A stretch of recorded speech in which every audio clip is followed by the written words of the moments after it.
one of the things that J.D. Vance has signaled is that he's open to the devaluation of the U.S. dollar in order to increase exports. Here, take a look at a quote from Vance earlier in the year. He said, devaluing, of course, is a scary word, but what it really means is American exports become cheaper. So if you look at that, that is a very different approach from the king dollar, strong dollar approach, globalization, free trade that we've seen from Republicans over the course of several decades. And I think it's going to bear some exploration into what a Trump-Vance administration might look like. And Bloomberg reporters that they say took place in late June, so just a couple of weeks ago, a wide-ranging interview on business and the global economy. So I'm going to run through a few of the highlights here. On the Federal Reserve, Trump said he will allow Jerome Powell, if he's elected, he will allow Jerome Powell to finish out his term, which would run through January 2028. That is, of course, a reversal from previous statements from President Donald Trump. He's saying now, I would let him serve it out, especially if I thought he was doing the right thing. He does say that he's warning the Federal Reserve now to abstain from cutting rates before the election. That's different from what the markets are expecting, but Trump says that would be something the Fed knows they shouldn't be doing. On taxes, he says he wants to bring the corporate rate to as low as 15% from that current 21% level. He says he told a group of executives recently he wanted to push it to 20%, but now he's saying about 15%. On personnel, you mentioned that Treasury Secretary Hint. He says he'd consider Jamie Dimon, that JP Morgan CEO, chairman and CEO, to be his Treasury Secretary. On tech, he says he no longer plans to ban TikTok. He says he's for TikTok now because you need competition, and he's not thrilled with Mark Zuckerberg. He wants some competition for Facebook and Instagram. Just a couple more here on crypto. It wasn't long ago, Bloomberg notes, that Trump said Bitcoin was a scam and a disaster waiting to happen.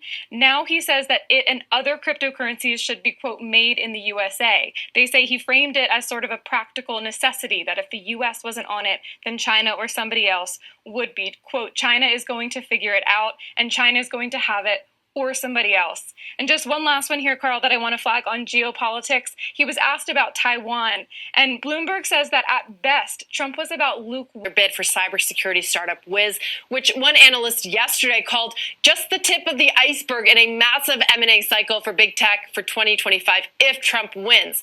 Now, whether Vance actually keeps his anti-big tech stance in a Trump administration, that's certainly an open question. But in the meantime, it could help to rally support among more Silicon Valley leaders, especially those aligned with little tech.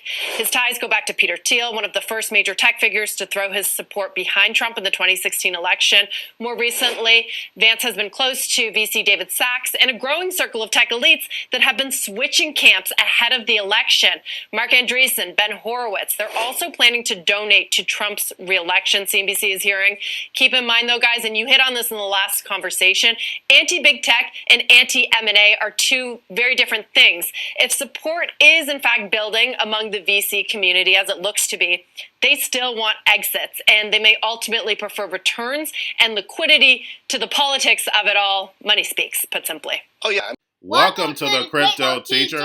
And you know I come back with that video just to make you think. Don't forget to like and subscribe to the channel. And make sure you're joining the Patrons. If you're not a part of the Patrons, make sure you're hitting the Cash App. And guys, make sure that you're following and liking the TikTok. And if you have my NWO book, you know all about devaluing the currency, the level playing field. And then we have Kathy Woods always talking about hyper deflation. But we have J.D. Vance sticking to the NWO's playbook. And the next step to tokenization is devaluing this currency, so therefore we can get on a level playing field. The United States loses that world reserve currency title, still has power. That's the reason why they tokenize in these treasuries, but will no longer have the strength. And then on top of it, the surplus is going to be cut out. And that's the reason why Janet Yellen was over there telling China, hey, we don't need all this surplus. Because guess what? The American people are not going to be able to buy it anyway. Remember, high rates for longer is crushing this economy. And Trump says he'll allow Jerome Powell to finish out his term until 2028. And from 2025 to 2028, you're not even going to recognize the old America. Remember, guys, are going to be moving in these robots, algorithms, and drones to take the economy over, pay each other with crypto, and in 2028, the sheep are going to go inside the metaverse. That is Shemitah year. And we have J.D. Vance also connected to the powers that be. And if you have my NWO book, you understand. Peter Thiel, Andreessen, my guy. And remember, Andreessen, my guy, is not the big player. It was his wife's dad was the big player. If you go all the way back to the beginning of my videos, I showed you why I call him Andreessen, my guy. And then we have the good old Ray Dalio. Remember, he always talked about China versus U.S., and that collision would eventually happen, the WW3, so then therefore we can move forward to the new NWO. The world reserve currency falls, and the new world reserve currency rise, and we know that's China. And we know Ray Dalio is heavily invested in China. And remember, the Cryptoteacher told you, because he knows. When it comes to the NWO, it's all planned out. Y'all have a wonderful day. Unfolded over the weekend, the shocking assassination attempt of former President Trump, and wonder how it fits in with your historical worldview of where this internal conflict goes. There's a cycle of irreconcilable differences. You know, there's a order-disorder cycle. And we're at the part of the cycle where a lot of people feel that they're not delivering for me. And so it's a win-at-all-cost type of situation. I think people now understand what's really going on. So we all understand that this internal conflict issue can be irreconcilable. It's starting to threaten the question of whether we'll operate by rule of law and democracy in the same way. And so that becomes a question mark. Of course, all these developments are making that more apparent, and maybe that will minimize the chances of it.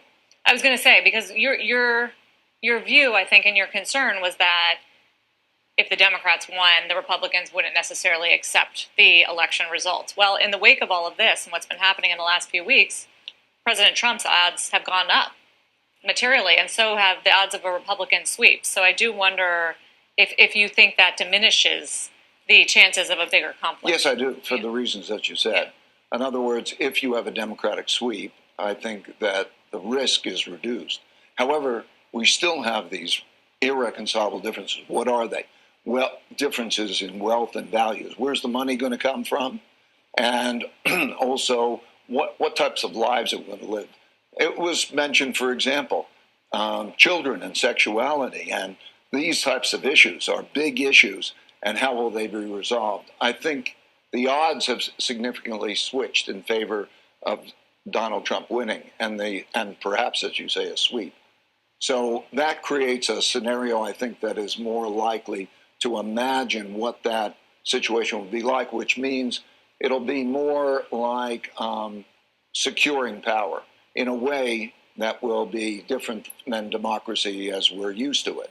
In other words, I think it'll be many more appointments in terms of the government bureaucracy, in terms of the Supreme Court, to solidify that, and to then view the opposition more as an enemy than a collaborative entity in which there's going to be democracy as we know it in terms of that same compromise.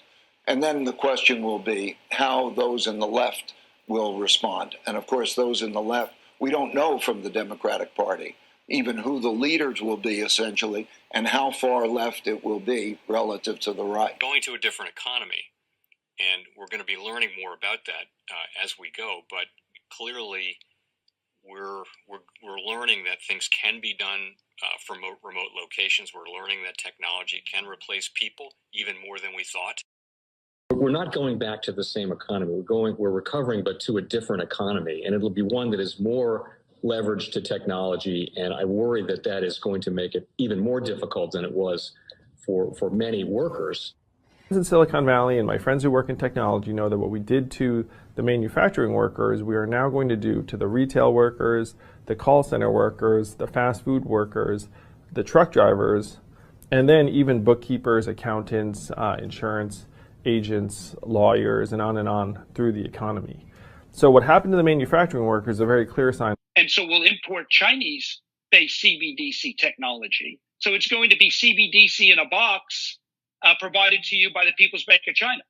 But every stock, every bond, every currency, every commodity, every piece of art, every private business, every piece of real estate will eventually be a token on a blockchain, an entry on a ledger, permanent and immutable. We will have truth instead of trust, and we will save over $7 trillion a year. 6 to 8% of global GDP is wasted by the friction of the trust industry that's necessary when you have dual entry accounting.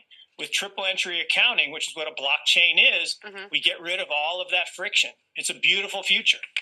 Like what you see in China and their social credit scoring systems, right? If we get identity wrong, it could be a tool to enslave humanity. And if we get it right, it could be a tool to liberate humanity. And as an American, I'm obviously rooting for the one that's on the side of freedom. Bitcoin is an international asset. And also, I do believe the role of crypto is it's digitizing gold. I actually believe this technology is going to be very important. Look at it. We have been part of a huge revolution in investing through ETFs. We believe that ETFs will be changing the whole way we invest. Many people still use it as a means, people are investing it for indexing. No, the majority of people who are putting money in in ETFs are active investors that are buying exposure. The entire bond market is being transformed as we talk right now. I believe the next generation for markets, the next generation for securities will be tokenization of securities. And if we could have that distributed ledger that we know every beneficial owner, every beneficial seller, we all have our code of who's buying, who's selling, instantaneous settlement. And think about it, it changes the whole ecosystem. Chinese bank ICBC has been hit by a ransomware attack, and the U.S. Treasury market, as a result of that, has been disrupted. This, according to the Financial Times. We're getting more right now with Bloomberg's Shonali Bassick. Shonali, what do we know? Listen, we have the Financial Times now reporting that ICBC, one of China's largest banks here, was hit with a ransomware attack. And remember, they're a very significant intermediary in the Treasury market. The SIFMA has told its members that this has been part of the reason here that the system is kind of clogged up, if you will, during that auction that we saw a little bit before. The attack had prevented ICBC, according to the Financial Times, from settling Treasury trades on behalf of other market participants. A large executive at a major bank also telling the paper that such a large party on the fixed income clearing corp creates major concerns, potentially impacting the liquidity of Treasury markets. Now, it was not just a poor auction. It was absolutely lousy, and when the dealers have to step in to save a treasury auction, that's a rare occurrence. And Cryptoteacher and the new World Order book, plus the 3 kids books, is time to re-educate. Also, new to cryptos, Coinbase, Bitrue, Binance. Do not forget book links and crypto links are in the description. The stock channel, guys. Don't forget to go like, subscribe, spread everywhere. You have your Kobo, your chip stocks, your banking, your gaming. While everybody's sitting at home, get home stocks, the Seaver, the biotech stocks. And while everybody's at home wishing, they were still getting that free money. What are they doing? Drinking and smoking weed. Don't forget about those stocks, and you have a wonderful day. The most powerful person in the world is the storyteller. The storyteller sets the vision, values, and agenda of an entire generation to come. Steve Jobs. And guys, you know I truly believe in this. When you look at the New World Order, they're the storytellers. And that's the reason why I wrote my New World Order book. But guys, now it's time to change the current generation. And I wrote 3 kids books. You know I love the Trinity because I understand the power that's in it. So I have 3 books. We have an opportunity to change the generation, to educate, not just me, but I want to show you that I take action on a daily basis. And I want you to take action on a daily basis. Whether it's your job, whether it's in your community, we have an opportunity right now to educate the masses. I posted this on my Twitter account. Please share, but this is a short clip of the 3 books. There's going to be a clothing line and action figures. Please get these books for your kids, nephews, cousins, friends, so therefore we can start the re-education now. Because as we see, The fourth industrial revolution foundation is definitely here. Robots, algorithms, drones, taking humanity out the picture. We have to re-educate. But let's get into the video.